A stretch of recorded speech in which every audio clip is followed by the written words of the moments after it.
As New York City polls press for help, DeJoy orders halt to pre-election USPS cuts. Postmaster General Louis DeJoy said Tuesday he's backing down from a series of reforms viewed as detrimental to the 2020 presidential election just 2.5 months away. But it remains unclear if the sorting equipment and drop-off boxes that have been removed will be restored. The announcement came as members of New York City's congressional delegation held events imploring the passage of a bill aimed at providing financial aid to the USPS and blocking the Trump administration from sabotaging the agency to inhibit the count of mail ballots in the November election. Claiming the reforms, which could leave mail sitting around as a result of cutbacks in overtime proposed by DeJoy, he issued a statement on Tuesday afternoon claiming that he would wait until after the election to begin what he calls reforms. The ailing federal agency will likely need a $25 billion infusion in order to support its operations throughout the pandemic. There has been a lot of discussion recently about whether the Postal Service is ready, willing, and able to meet this challenge, DeJoy said. I believe significant reforms are essential to that objective, and work towards those reforms will commence after the election.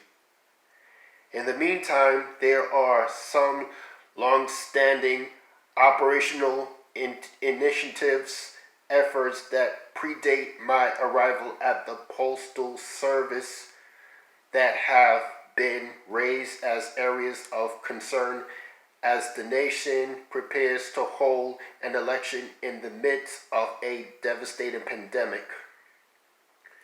To avoid even the appearance of any impact on election mail, I am suspending the initiatives until after the election is concluded.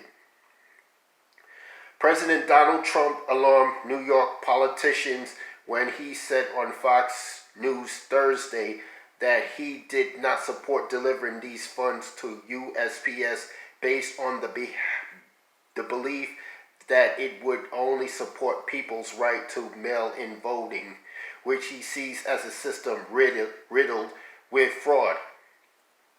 Opponents have regarded this stance alongside the actions taken by DeJoy as voter disenfranchisement. Congresswoman Carolyn Maloney introduced legislation last week known as the Delivering for America Act, which, contrary to DeJoy's commitment to hold reforms until after the election, would require USPS operate at its pre-pandemic levels until either COVID-19 is a thing of the past or January 2021. CNN reported in August 13 that USPS had removed a total of 671 sorted machines from locations in multiple states, to which they explained was normal procedure considering an increase in package deliveries but a decrease letters. AM New York Metro reached out to USPS for confirmation that these items would be restored to service, but they did not return with comment. DeJoy is expected to go before a Senate hearing on Friday, as well as take questions from the Congressional Oversight Committee chaired by Maloney.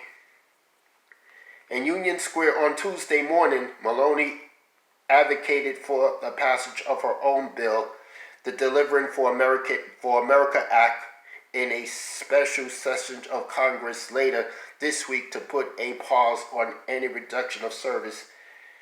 The Postal the Postmaster General DeJoy and President Donald Trump plan to implement rather than funding the Postal Service.